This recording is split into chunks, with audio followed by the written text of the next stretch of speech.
महाराष्ट्राचे उपमुख्यमंत्री स्वर्गीय अजित पवार यांना सोलापूर काँग्रेस भवन येथे श्रद्धांजली वाहण्यात आली। महाराष्ट्राचे उपमुख्यमंत्री स्वर्गीय अजित पवार यांच्या अपघाती निधनाबद्दल सोलापूर शहर काँग्रेस कमिटीच्या वतीने तीव्र शोक व्यक्त करण्यात आला। यानिमित्त सोलापूर येथील काँग्रेस भवनात त्यांच्या प्रतिमेस पुष्पहार अर्पण करून अभिवादन करण्यात आले। हा श्रद्धांजली कार्यक्रम शहर काँग्रेसचे अध्यक्ष चेतन नरोटे यांच्या हस्ते पार पडला। यावेळी बोलताना नरोटे म्हणाले की अजितदादा पवार हे जनतेच्या प्रश्नासाठी सदैव तत्पर असलेले धाडसी व विकासाभिमुख नेतृत्व होते। सोलापूरच्या विकासासाठी त्यांनी मोठे योगदान दिले असून बोरामणी विमानतळासारख्या महत्त्वाकांक्षी प्रकल्पासाठी दिलेला निधी सोलापूरकर कधीही विसरणार नाहीत। एवढा मोठा नेता सगळ्याला घेऊन जाणारा महाराष्ट्रामध्ये एक वेगळी छबी त्याची निर्माण होती।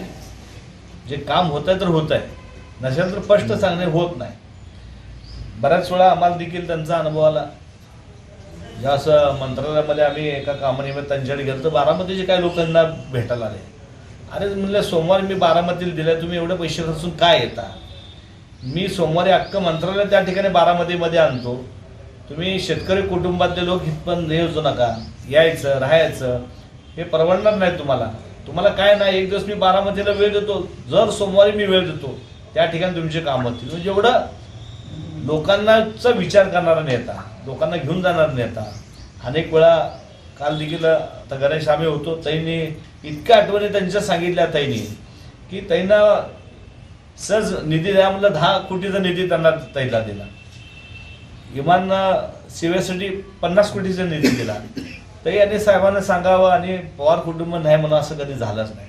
त्यांचं खरं तर स्वप्न होतं की मुख्यमंत्री व्हावं, ते मुख्यमंत्री होणं स्वप्न त्यांचं अजून राहिलं। अशा महान नेत्याला आज आपण काँग्रेस पक्षाच्या वतीनं, खासदार प्रणित शिंदे यांच्या वतीनं आपण या ठिकाणी भावपूर्ण श्रद्धांजली हो।